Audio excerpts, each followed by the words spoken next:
hello जय Jagannath good morning सकाल सकाल उठी मु फास्ट नुआ गछ लगे तादेह फास्ट पानी देदेली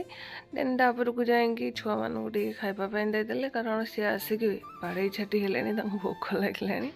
खाया को दे सारापर मो हजबैंड आसिक पनीपरिया टे काटिदेले कारण आज आम उठा बहुत लेट हो जाता से पनीपरिया काटिदेले तापर को मु जाइए सेठी कईंथ चटनी काकुड़ी सालाड बनईदे कारण कईंथ चटनी मत खावाई इच्छा होता कईंथ आसिक फ्रेश थुआई